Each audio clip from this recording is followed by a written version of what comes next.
All right guys, so we're back at it again here. So Jeep Air sent me the new air compressor. So just want to kind of show you the differences here. So this is my original factory air compressor. It's that Sandin R12. The problem I was having was, this is the original one they sent me, and this connection was on the wrong side. So you can see here, it's on the left side of the compressor on this one. And the one they sent me, which is the R12-R134a compressor, is on the wrong side. It's on the right side of it. It's too short to reach over. So they sent me the new one. So that's this one right here. Same compressor body and everything. The connection is actually still on the wrong side of it. However, this cable they put on this one is long enough to reach over to the factory connection. So that should work fine. The big difference here, right, R12, R134a, so two different style compressors as far as the refrigerant they run. But basically, to make this one work, I was having to flip it over, but then the drain for the oil, that's the oil drain right there for the actual oil inside the compressor, was on the wrong side, which they said to me it wasn't a problem to run as long as I could make it work, but I'd have to drill these out to make it fit, so that was not going to work for me. I mean, it's brand new, so didn't really want to have to do anything like that, but this one will work. So I already test fitted it. So next is to do the fittings themselves. So these are the factory fittings on the back of the compressor right there, so I'll have to change those. They sent me new ones, so I'm just using this as a reference. So you can see here, I'm not sure what these stand for. It's kind of hard to make on that, but it says D and S right there. Obviously this one says D and S too. Different caps on the back of this one though compared to that. I had the plastic caps on it.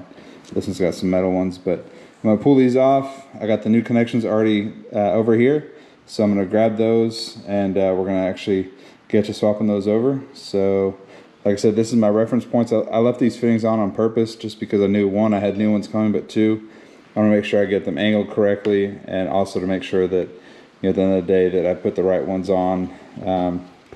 You can see here there's a difference on the actual connections. So you can see right there, one's got this little O-ring right here that I guess went inside that cap. Well, I guess the other one might have it too, but you can see the top of the connections are actually different.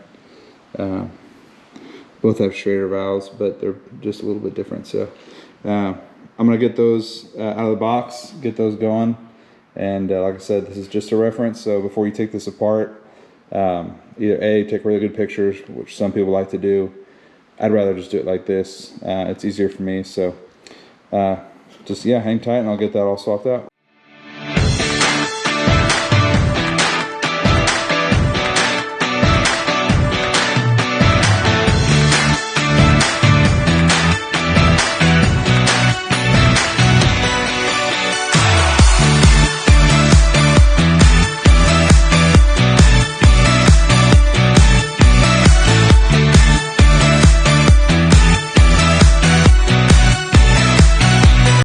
Alright guys, just a little pause there. Got the fittings on. So the red cap fitting, that's going to go on the D input for the compressor there. And then the blue cap is going on the S, so you can see right there. So I got all those put in now. So this compressor should be good to put in. I'm going to go ahead and get it installed. I don't have the underdash unit yet, but I'll get the Jeep drivable today. So I'll have the compressor installed, the belt reinstalled, I'll have all the lines hooked back up. So literally, when that thing gets here, they told me ship-wise that it should ship out tomorrow. So it's either coming from Florida or Texas, so either I'm gonna have it possibly Saturday or possibly Monday. So this video is gonna have one more part to it, but yeah, that'll show me vacuuming the system and everything like that. So, but we're gonna get this put on and show you that.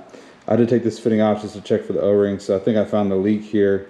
From the old system, this O-ring was torn right at the fitting, so I don't know if this is actually a leak. It could have been, but nevertheless, this is for sure a leak. That was torn, so I know it was leaking there. So I'm going to get this put on, and then we'll get the belt put back on, start the Jeep, make sure everything's tight, and go from there.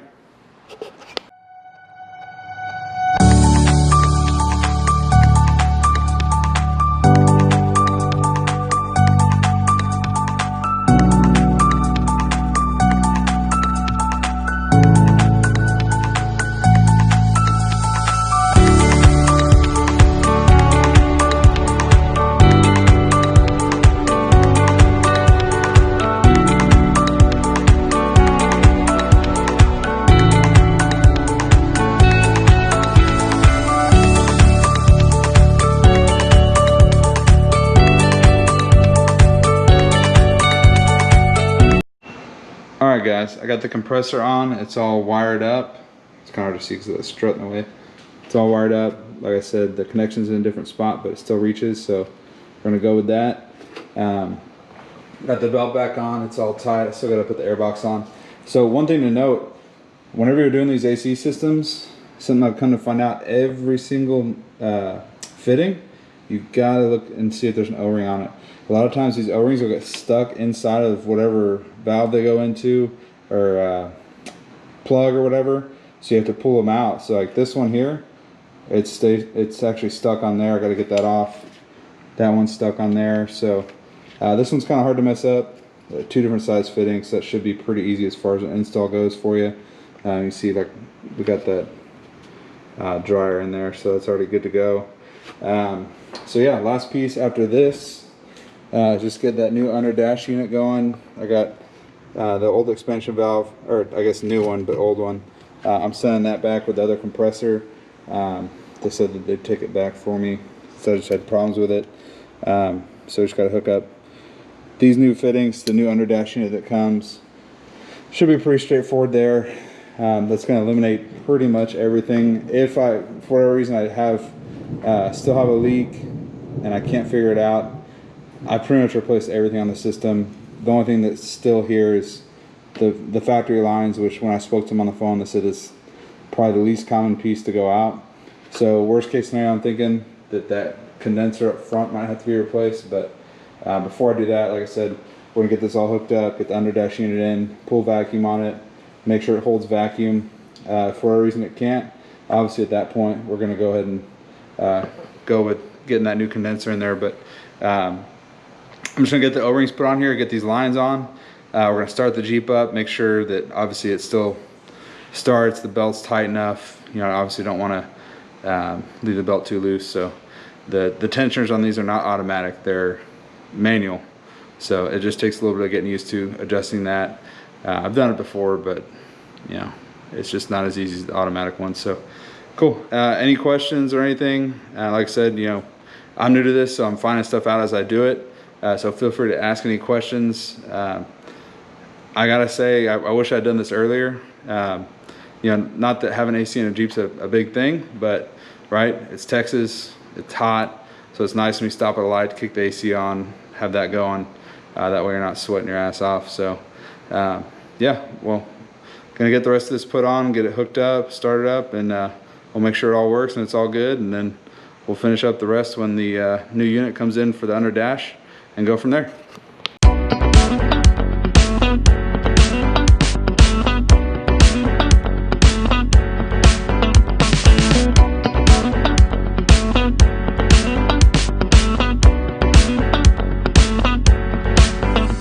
Alright guys, so got the Jeep turned on, got the fittings hooked up.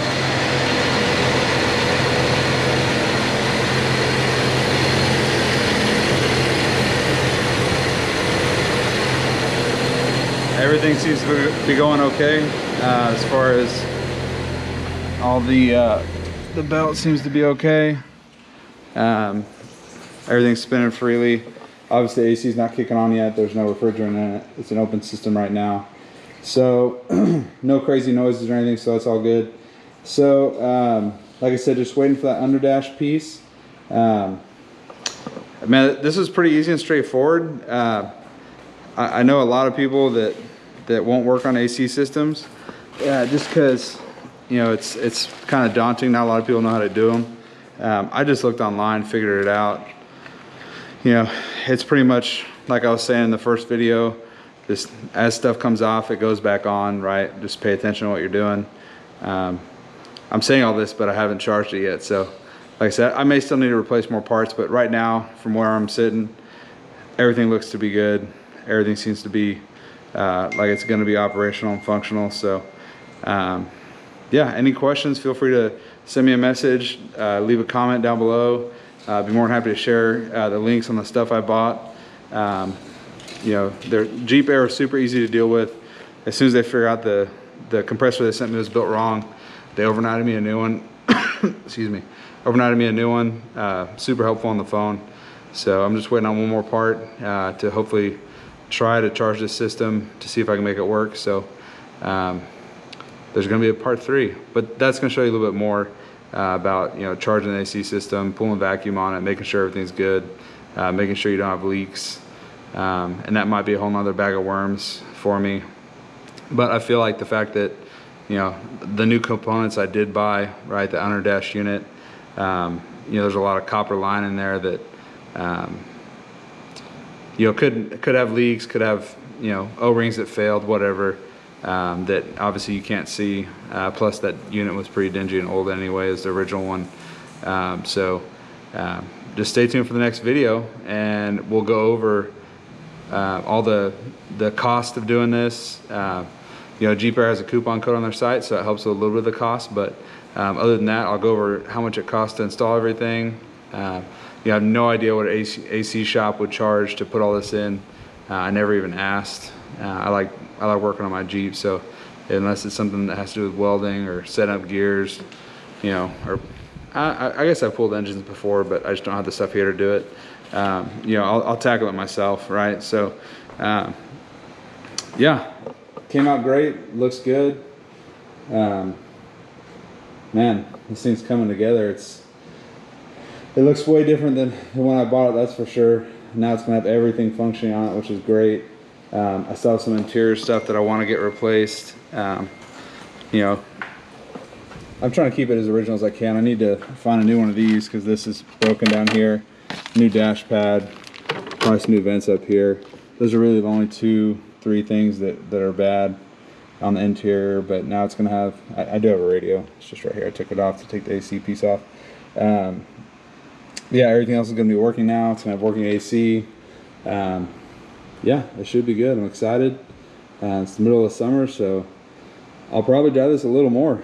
You know, the next piece that I need to figure out is I'm having problems with, you know, a shimmy on the bead locks when I'm driving this thing at about 60-65 miles an hour. So I just gotta get that figured out now, and that I don't think is gonna be too hard to figure out. I've been asking a couple of people online.